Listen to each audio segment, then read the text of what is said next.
ठीक है। हाँ भाई, तो अपना चला था line integral of electric field, वो आता है माइनस के पोटेंशियल डिफरेंस के इक्वल, ठीक है। अब नेक्स्ट और एक फॉर्मूला होता है छोटा सा, work done by external force, external agent, work done by external agent. इसके एक फॉर्मूला याद रखना अपने को, डब्ल्यू एक्सटर्नल जो होता है ना, वो होता है आपके पास यहाँ पे क्यू बी फाइनल माइनस में बी इनिशियल। ये वाला फॉर्मूला काफी जल्दी यूज होने वाला है। जब भी आपको ऑर्डर निकालना पड़ेगा तो एक्सटर्नल की वजह से आएगा Q into B final minus में बी इनिशियल। तो बी फाइनल आपका है फाइनल पॉइंट का potential, potential of final point, potential of final point, और बी इनिशियल जो है आपका क्या आएगा, potential of initial point, potential of initial point, ठीक है। इनिशियल पॉइंट और फाइनल पॉइंट के पोटेंशियल होते हैं, ये वाला इंपॉर्टेंट होगा। आया कहां से, तो डेफिनेशन थी ये, तो पोटेंशियल डिफरेंस डेफिनेशन क्या थी, डब्ल्यू इलेक्ट्रिकल फोर्स क्यू, तो सब क्यू को इधर भेज दिया और ये क्या बन गया अपना Q into B final minus B initial. अब इसमें जो बात ये है कि जो वर्क डन जो होता है वो पाथ पे डिपेंड नहीं करता है, वो केवल इनिशियल और फाइनल पॉइंट के पोटेंशियल पर डिपेंड करता है। जैसे मान लो एक पॉइंट ये, आप ऐसे लेके आओ इधर, यहाँ पे आप ऐसे लेके आओ, यहाँ पे वर्क क्या आएगा, सेम आएगा, पाथ पे डिपेंड नहीं करते। लिख लो, this work done does not depends on path, this work done does not depends on path, this work done does not depends on path, because जो इलेक्ट्रिक फील्ड होता है कैसा फोर्स है वो, कंजर्वेटिव। तो इलेक्ट्रिक फील्ड दो type के होते हैं, अभी आप जो पढ़ रहे हो स्टैटिक इलेक्ट्रिक फील्ड है, और एक 12 आगे जाएगा मैग्नेटिक में आता है, छोटा सा चैप्टर छोटा सा पॉइंट है वो, उसको बोलते हैं आप लोग वेरिएबल इलेक्ट्रिक फील्ड। तो स्टैटिक जो होता है वो क्या होता है, कंजर्वेटिव होता है, और वेरिएबल इलेक्ट्रिक फील्ड होता है वो क्या होता है, नॉन कंजर्वेटिव। देखो यहाँ पे, because static electric field, because static electric field is a conservative field, is a conservative field, is a conservative field। देखिए इस वजह से ये पाथ पे डिपेंड नहीं करता है। क्वेश्चन करते हैं फटाफट से। मान लो हमारे पास इस तरह से एक चार्ज इस तरह से ले जाना है, एक यहाँ पर है capital Q charge, radius R है, एक चार्ज यहाँ रखा है कैपिटल क्यू चार्ज, एक स्मॉल क्यू चार्ज को पॉइंट ए से बी से होते हुए सी तक पहुंचाना है इस रास्ते से, है ना। स्मॉल क्यू चार्ज को यहाँ ले जाना ही हो। तो क्वेश्चन ये है, find work done to carry, find work done to carry charge small Q,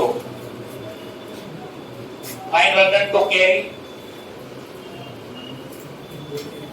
charge small q from A to C along ABC। तो ABC के along जाना है, A से C तक भी जाना है, तो Q को तो लेके जाना है। तो आपको पता है फॉर्मूला क्या होता है, Q into B final minus में B इनिशियल। फाइनल पॉइंट क्या है C, इनिशियल पॉइंट क्या है A।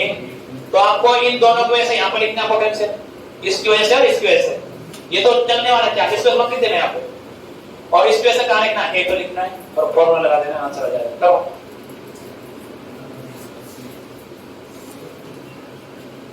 क्यू तो यहाँ पे लेके जा रहे हैं, यहाँ पर रखा नहीं है क्यू, क्या तो उसको बना हुआ था, कंफ्यूजन कर जाओ नहीं तो क्वेश्चन पता चल गया क्यू है वहां आ सकता है, कोई कर सकता है, कोई हो सकता है। हाँ, माइनस में 2k3 आएगा, ठीक है। देखो इधर आप जानते हो कि जो डब्ल्यू एक्सटर्नल जो होता है फॉर्मूला है आपके पास Q into B final minus में बी इनिशियल। अब आपको पता है क्यू, हमारे लिए बी फाइनल पॉइंट कौन सा है, सी है, और बी सी है ना। इनिशियल पॉइंट क्या आपके लिए, ए है, बी है। तो अब आपको बी सी लिखना पड़ेगा पहले, तो बी सी इस वजह से लिखो, कितना आया के क्यू बाई आर, इसमें कोई चार्ज नहीं है तो डायरेक्ट वो है पास हो। और सी की पोटेंशियल किस वजह से लिखो, इस क्यू की वजह से। कितनी डिस्टेंस है, ये आर देनी पड़ेगी आर, ठीक है। ये भी आर, ये आर और ये आर, कितना हो गए 3r, तो आ जाएगा k3/3r। ये जाएगा। आपसे पूछ के बताओ VA कितना है, इसकी वजह से यहां पर लिखो कितना k3/r, उसमें से यहां पर लिखो k3/r, तो क्या जाएगा यहाँ पे k3/r प्लस k3/r, तो बस हो गया आपका आंसर। तो डब्ल्यू एक्ट में आ जाएगा, यहां लिखता हूं डब्ल्यू एक्ट में लिखो 2 इंटू BC की वैल्यू पुट कर दो यहाँ पे k3/r plus k3/3r minus k3/r minus में k3/r, तो ये k2 तो कट जाएगा यहाँ से, बचेगा k3/r/3 माइनस में कितना, तो आप डायरेक्ट लिख दो इसको माइनस में 2k small q capital Q/3r, ये हो जाएगा माइनस में 2k3/3r।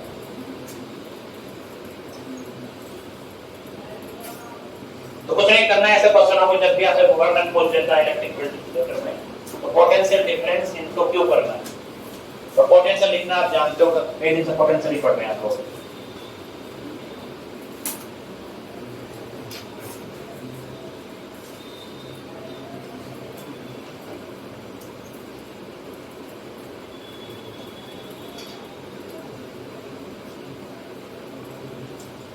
अगला क्वेश्चन देखो, यहाँ पे इस तरह से आपको दिया हुआ है एक इनफाइनाइट लॉन्ग वायर दिया हुआ है,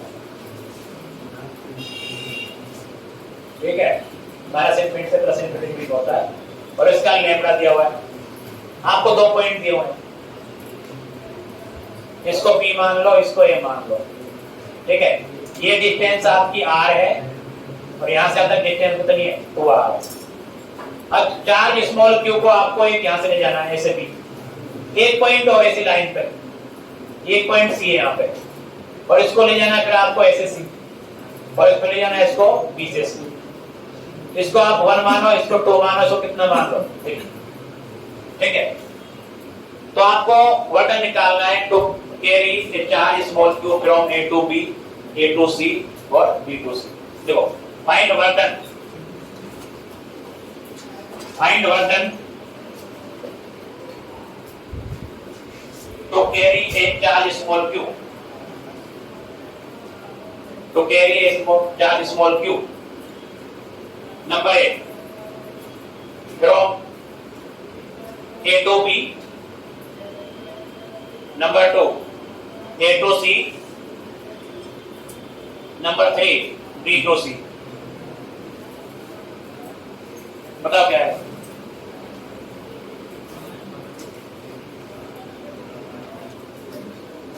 देखो आपको वर्णन निकालना है ऐसे भी कर, पहला पॉइंट है A to B, W1 निकालना है, तो क्या करेंगे 2 into B final, B final क्या आपका, ऐसे B में B फाइनल क्या हुआ BB, तो फाइनल पॉइंट दिया होगा ना, तो VB माइनस में VA, पर आप जानते हो ये फॉर्मूला लिखा है, तब मैंने VB माइनस VA का 2k लैम्बडा ln RA/R क्यों लिखा है, तो मैंने फॉर्मूला, जिसके हिसाब से आप मेरे पुट करते हैं यहाँ पे, तो W1 आ जाएगा आपके पास 2k लैम्बडा, और यहाँ पे स्मॉल q हो जाएगा मल्टीप्लाई, और ln हो जाएगा R कितना है यहाँ पे 2r, और R भी कितना है R, ये कट जाएगा, तो फाइनल आंसर आपका W1 इक्वल हो जाएगा 2k लैम्बडा q ln 2, ये answer 2k lambda q ln 2।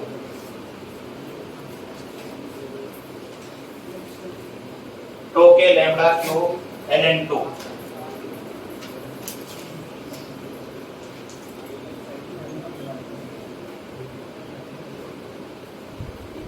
अब आपसे पूछ रहा है number 2 A to C, W2 निकालना है, तो आपके लिए पता होगा यहाँ पे जो फाइनल पॉइंट क्या बनेगा C, तो BC माइनस में BA, पर आप पता है ये लाइन जो होगी पूरी लाइन, ये सभी सेम पोटेंशियल होगी, एक की पोटेंशियल लाइन होगी, इसका मतलब BC किसके बराबर होगा BB के बराबर, तो आप लिखेंगे क्योंकि BC बराबर BB, इक्विवेलेंट पोटेंशियल है, इक्विवेलेंट पोटेंशियल है, तो इसका मतलब क्या हो गया W2 भी आ जाएगा आपके पास यहाँ पे Q into BB माइनस में BA, और ये तो यही है ना, दोनों बराबर है मतलब W2 बराबर किसके बराबर जाएगा W1 के बराबर। इसका मतलब हुआ कि W2 इक्वल टू क्या है W1 बराबर 2k लैम्बडा Q ln2 ये आंसर आ जाएगा दूसरे वाले। तीसरा आंसर कितना है 0। तो पोटेंशियल डिफरेंस क्रिएट नहीं हो रहा वहां पे तो रोटेशन कितना होगा 0 होगा। भाई जो पोटेंशियल इसका है वो पोटेंशियल इसका है तो आप यहां पे अगर हम थर्ड पॉइंट लिखें D2C में देखें तो आप लिखेंगे यहां पर W3 equals to Q into B final BC minus में B इनिशियल। अब क्योंकि जो BC तो किसके बराबर है VD के बराबर है तो इसका मतलब क्या होगा W3 इक्वल टू 0। W3 का वैल्यू आएगी 0। पोटेंशियल डिफरेंस होना जरूरी है सेम पोटेंशियल पे है तो रोटेशन 0 आएगा।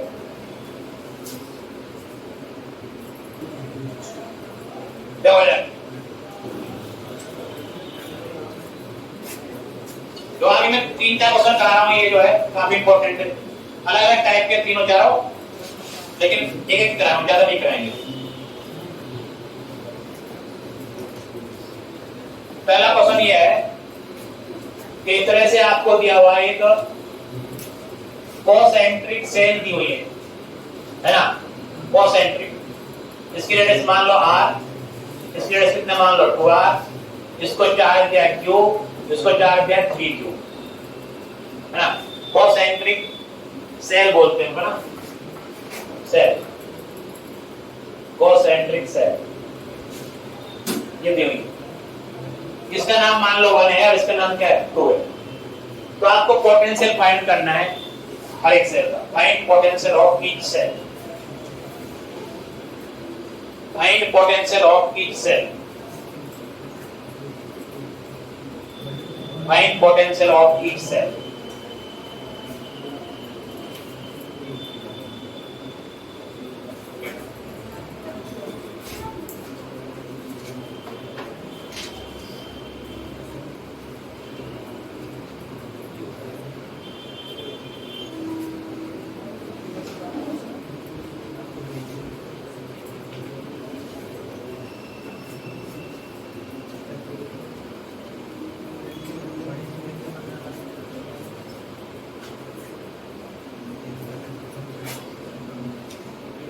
हाँ भाई B1 बताओ क्या है 5k/2r देखते करके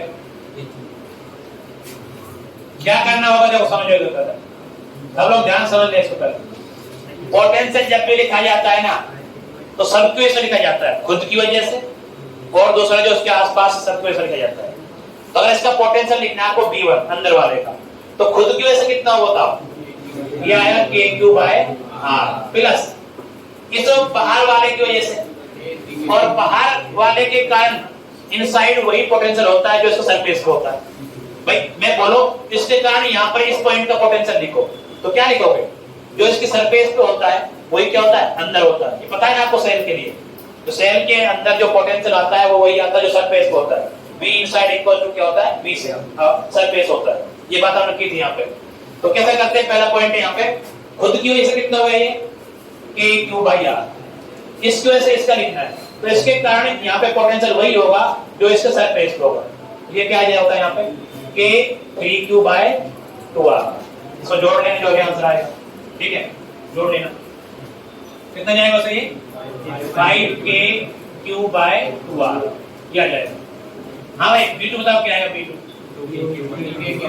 तो उसके लिए वही है पहले से खुद को ऐसे लिखो खुद को से लिखेंगे क्या आएगा हमारे पास यहाँ पर आएगा ये k3q/2r खुद की इसकी वजह से इसका लिखो और इसके लिए पॉइंट कहां पर है आउटसाइड फॉर्मूला क्या होता है k/r पर r कितना 2r अरे इसके लिए आउटसाइड पॉइंट ये बनेगा इसकी डिस्टेंस कितनी होगी यहाँ पे 2r तो क्या लिखेंगे यहाँ पे k3/2r ये आंसर आ जाएगा पास यहाँ पे और k3/2r ले जाएगा मतलब सिंपल 2k3/r ये आ जाएगा ठीक है।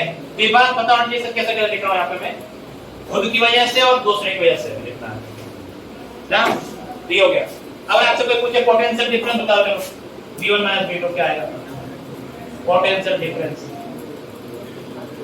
हां हो जाएगा V1 - V2 V1 कितना है 5/2 k/r और यहाँ पे कितना 2k/r तो क्या जाएगा 1/2 KQ/R।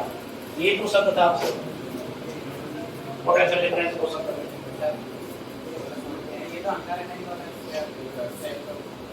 ये वाला तो इसके कारण पोटेंशियल तो आएगा ना यहाँ पर।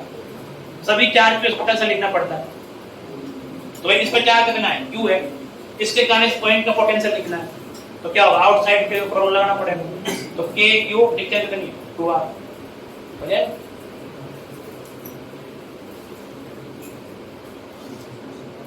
दोबारा समझने तो कैसे करने को ये आप क्वेश्चन अगर सेल का क्वेश्चन आता है तो ऐसे ही बनता है। वो पोटेंशियल की यूज कराता है, वो सर्कुलर से लिखना पड़ता है, खुद के कारण भी और बाहर वाले कारण भी।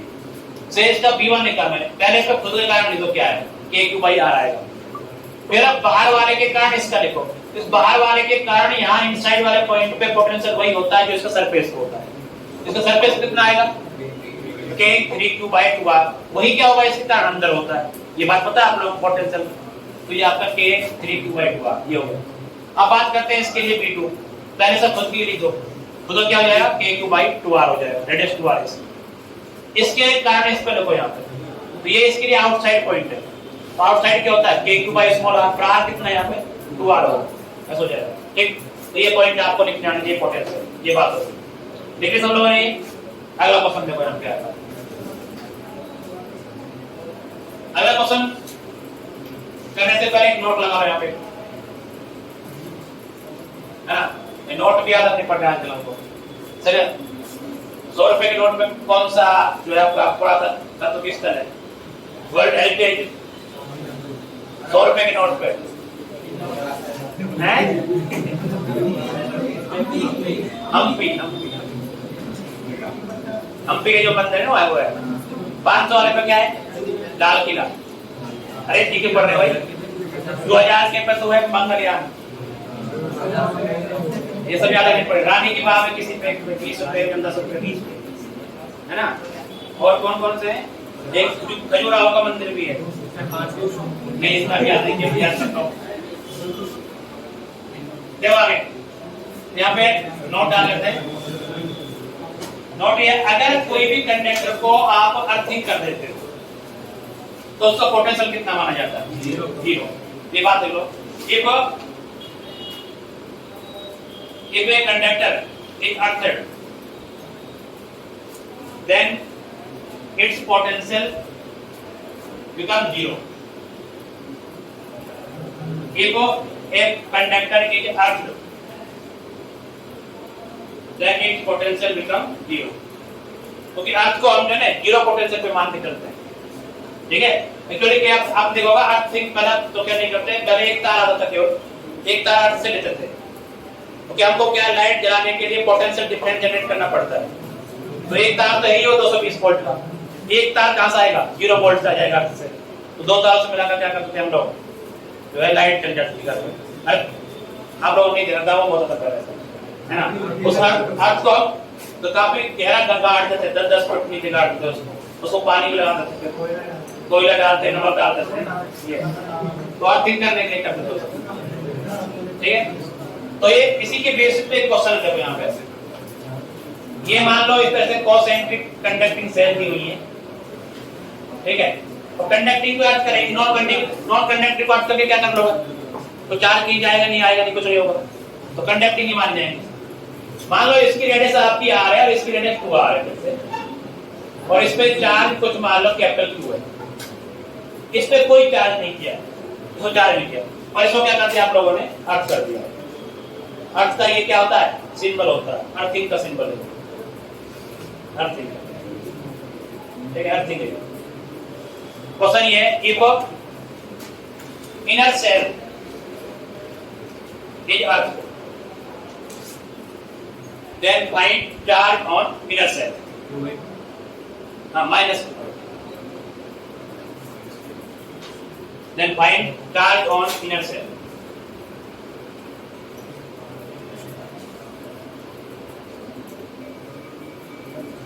तो आप क्या करना मानना कि let the charge on inner cell is x। इसका पोटेंशियल कितना करना है 0 करना है। खुद की वजह से बाहर पे से जोड़ के 0 करो। सब लोग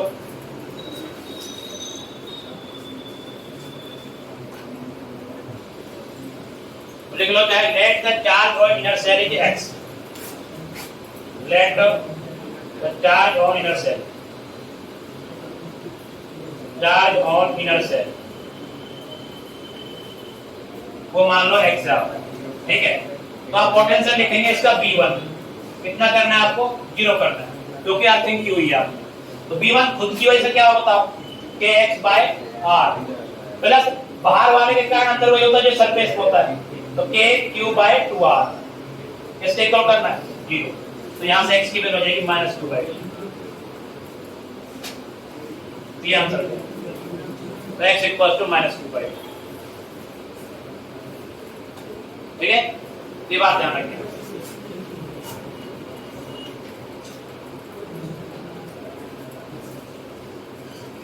अगला क्वेश्चन देखो, इस बार आपको 3 कॉन्सेंट्रिक सेल दी हुई है, ठीक है, 1 2 3, ठीक है। इसकी रेडियस r है, इसकी 2r है, इसकी 3r, एक 1 2 3 ये। इस पे चार्ज q है, इस पे चार्ज आपका 3q है और इस पे चार्ज आपका 4q है, ये।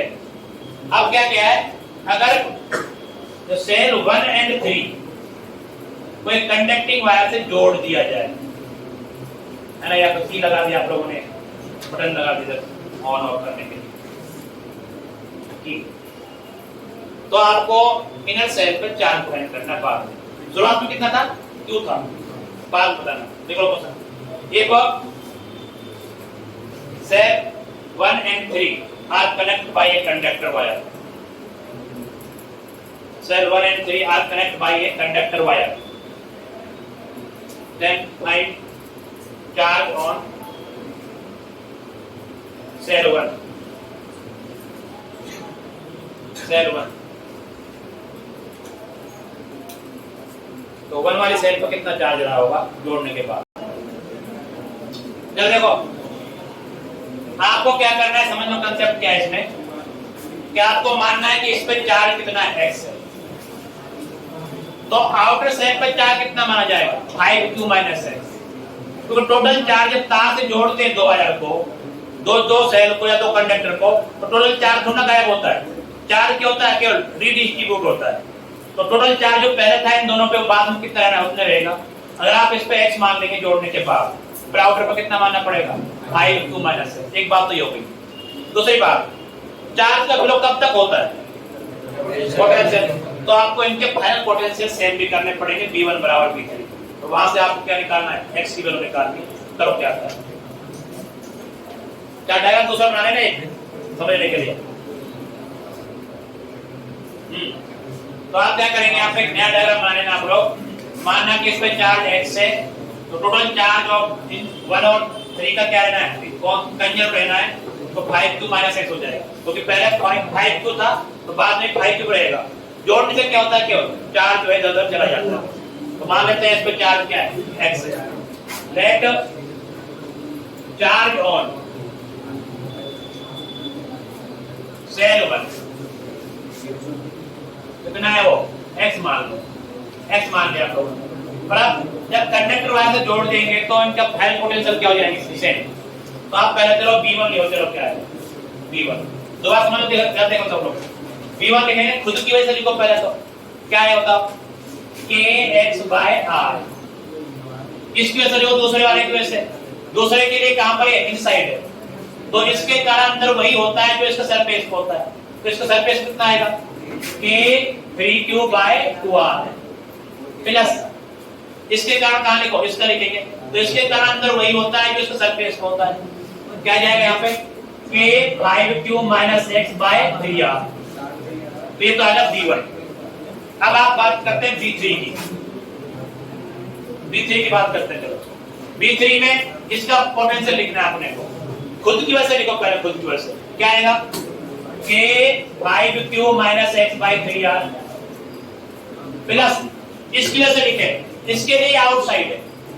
आउटसाइड प्रॉब्लम क्या होता है, kq बाय कितनी डिस्टेंस है इसकी, यहां पर सेंटर से 3r, तो क्या रहेगा यहाँ पे 3r, और इसकी कारण में इसका लिखना पड़ेगा यहाँ पे क्या आएगा kx/3r। तो ये आपने पोटेंशियल लिख दिया।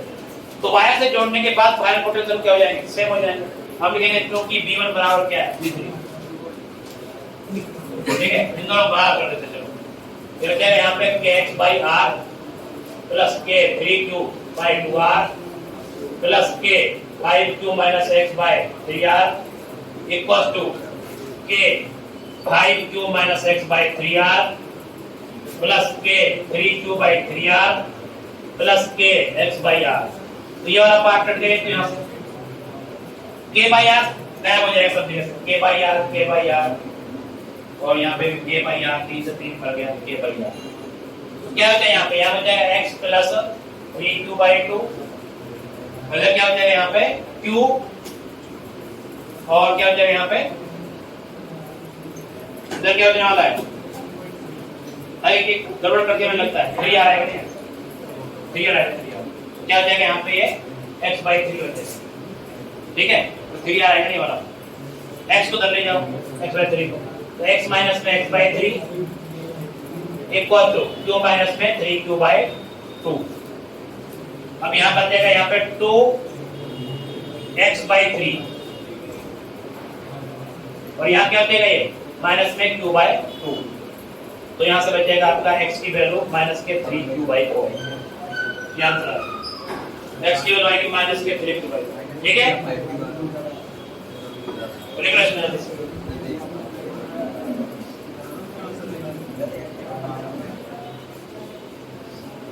नेक्स्ट हेडिंग डालो आप लोग, इक्विपोटेंशियल सरफेस, इक्विपोटेंशियल सरफेस।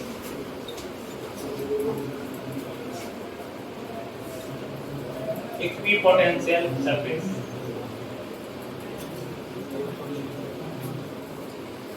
ठीक है। तो इसकी डेफिनेशन तो नाम से पता चल रहा है, ऐसी सरफेस जिसके हर एक पॉइंट की पोटेंशियल क्या होता है, सेम रहता है। The surface whose potential of each point, the surface whose potential of each point is same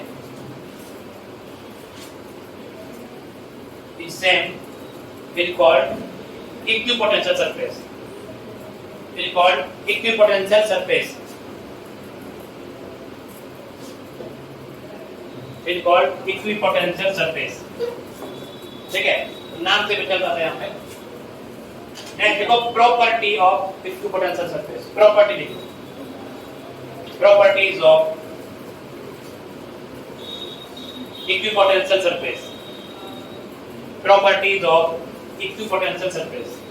देखो इसमें 3-4 प्रॉपर्टी होती हैं आपको।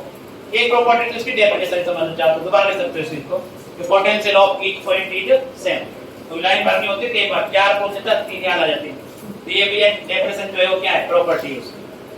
देखो potential of each point is same,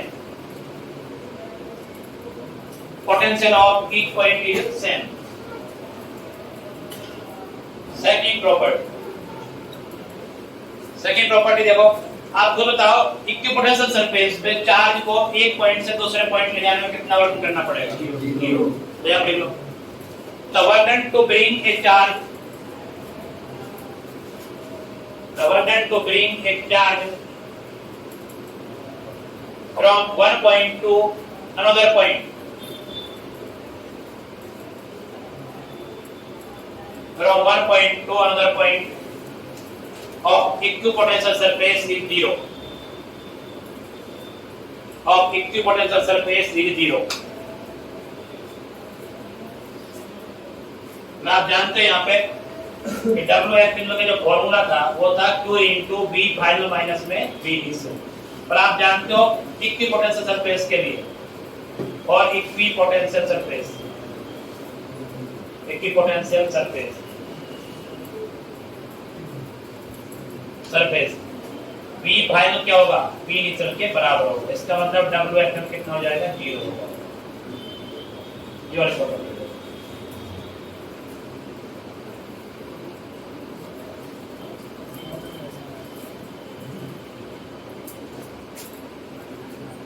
तीसरी property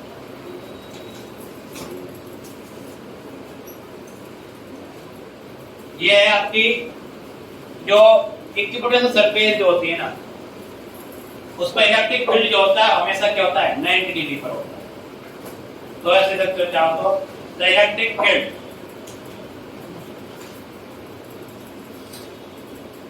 at equipotential surface, the electric field at equipotential surface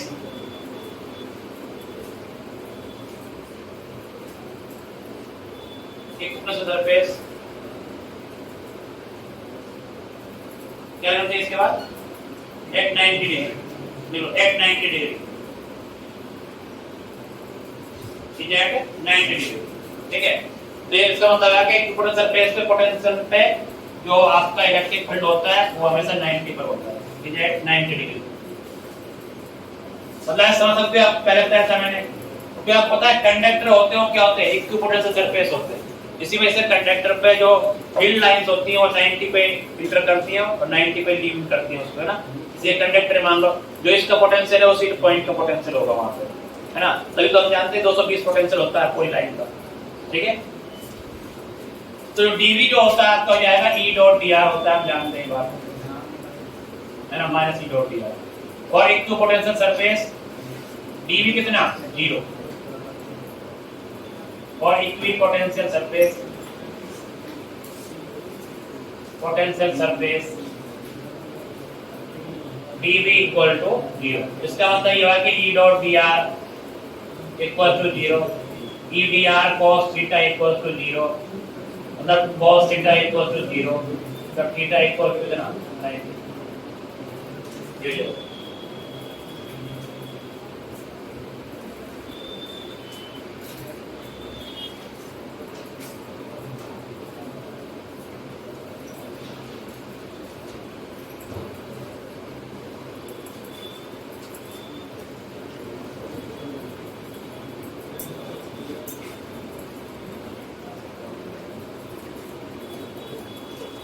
ये एक और लिखिए प्रॉपर्टी होती है इसकी, नंबर 4। इस टाइप से आपकी इलेक्ट्रिक फील्ड ऑफ लाइन जो है दूसरे को इंटरसेक्ट नहीं करती है, इक्विपोटेंशियल सरफेस भी इंटरसेक्ट नहीं कर सकती। चलो देखो, तो equipotential surface are never intersect each other, तो equipotential surface are never intersect each other.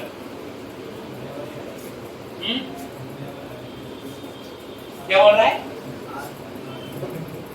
तो equipotential surface are never intersect each other. क्यों नहीं करेंगे, क्योंकि हमें पता है इसके परपेंडिकुलर क्या होता है इलेक्ट्रिक फील्ड होता है, तो एक ही पॉइंट पर क्या होता है दो इलेक्ट्रिक फील्ड, जो कि पॉसिबल नहीं है ना, वही कंडीशन है इसका भी, तो नहीं करते हैं। तो ये हो गया आपकी प्रॉपर्टी। अगला जो है चाहे तो प्रॉपर्टी समझ सकते हो, चाहे पॉइंट बना लो, आपकी मर्जी है। इक्विपोटेंशियल सरफेस और पॉइंट चार्ज, पॉइंट चार्ज के लिए इक्विपोटेंशियल सरफेस कैसा होता है बताना है। इक्विपोटेंशियल सरफेस सरफेस और पॉइंट चार्ज, ठीक है। तो पॉइंट चार्ज के लिए क्या बनने वाला है, देखो आप जानते हैं अगर आपके पास एक पॉइंट चार्ज दे दिया जाए, यहाँ पे Q चार्ज है, ठीक है, तो इससे जो इलेक्ट्रिक फील्ड लाइंस हैं बहुत सारी निकलती हैं,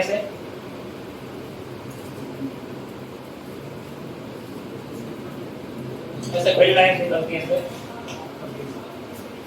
तरह से। तो इलेक्ट्रिक फील्ड आपका इस तरह से होता है, इस वजह से ई वेक्टर, ठीक है सर, चारों तरफ निकलते हैं, रेडियली आउटवर्ड निकलती है सब, ठीक है। और हम यहाँ पे पोटेंशियल की बात करें, potential due to point charge, potential due to point charge,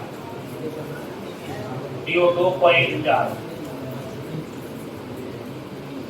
वो जानते हो आप क्या होता है, V equal to KQ/R, V equal to KQ/R। At equipotential surface, potential क्या होता है कांस्टेंट होता है ना, तो at equipotential surface, equipotential surface, ठीक है। तो V जो हो जाएगा कांस्टेंट, मतलब KQ कांस्टेंट, जीरो नहीं कांस्टेंट होगा, तो KQ/R क्या है कांस्टेंट, देखो K कांस्टेंट है, Q कांस्टेंट, इसका मतलब R भी क्या है, कांस्टेंट होगा। इससे निकलता है आपका R इक्वल टू कांस्टेंट।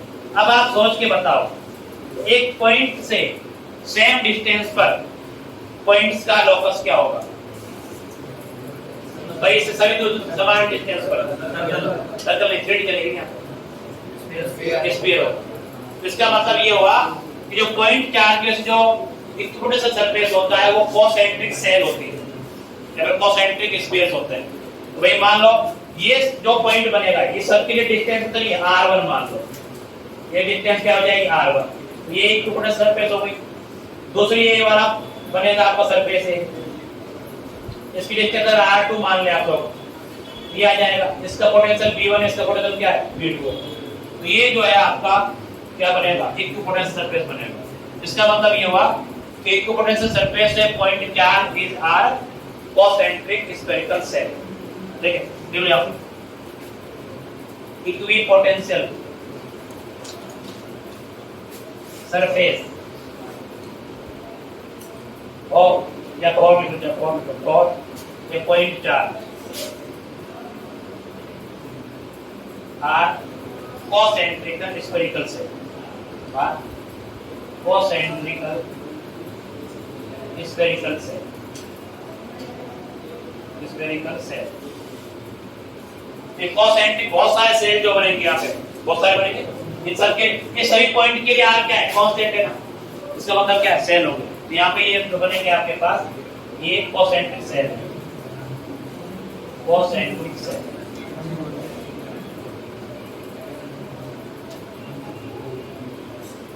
ठीक है, कॉन्सेंट्रिक सेल। और आप जानते हो ये पोटेंशियल सरफेस पे यहाँ पे क्या हुआ है, 90 डिग्री को ये करेंगे, ये इलेक्ट्रिक फील्ड जानते हो आप लोग, 90 भी होता है इलेक्ट्रिक फील्ड। ठीक है, ये बात बता चली। जो पॉइंट चार्ज है उसके लिए ये आगे ऑप्टिक्स में क्या आता है, वेव ऑप्टिक्स में आएगा। जो पॉइंट सोर्स होगा उसके लिए ना वेव फ्रंट बोलते हैं इसको। तो वेव फ्रंट बनते हैं, क्या बनते हैं, स्फीयर बनते हैं, है ना, वो आप यहाँ। ठीक, अगला देखो यहाँ पे नेक्स्ट एक बात और है यहाँ पे। अगर मैं बात करता हूँ B1 की, B1 क्या है बताओ, KQ बाय R1, और B2 क्या आएगा, KQ बाय R2। अब क्योंकि जो R1 छोटा है किससे, R2 से, उसका मतलब B1 किससे बड़ा होगा, B2 से। मतलब B1 आपका हायर पोटेंशियल है और B2 क्या है, लोअर पोटेंशियल है। और इलेक्ट्रिक फील्ड किधर है, हायर से लोअर होता है, ये बात ध्यान रखना। इलेक्ट्रिक फील्ड की डायरेक्शन हमेशा हायर पोटेंशियल से किधर होती है, लोअर पोटेंशियल की ओर होती है। ये होगा ना, यहाँ पे B1 ज्यादा है और B2 क्या है, कम है। तो इलेक्ट्रिक फील्ड कैसा है आपका, हायर से लोअर तरफ। ये बात होगी, इसका मतलब ये होगा कि direction of electric field is higher potential to lower potential. देख लो, direction of electric field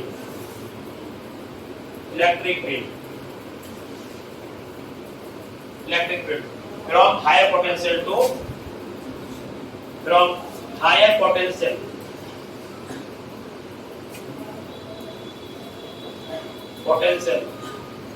to lower potential surface। ठीक है, यहाँ पर ये बोल सकते हो, लाइन और बोलते हैं इसमें कि अगर आप मूव करते हो किस डायरेक्शन में, फील्ड की डायरेक्शन में, तो पोटेंशियल घटेगा बढ़ेगा, घटेगा। तो in the direction of electric field potential is decrease. असल करते जाओ, ये पॉइंट मान करते हैं। In the direction of electric field, the direction of electric field potential is decreased, potential is decreases, potential is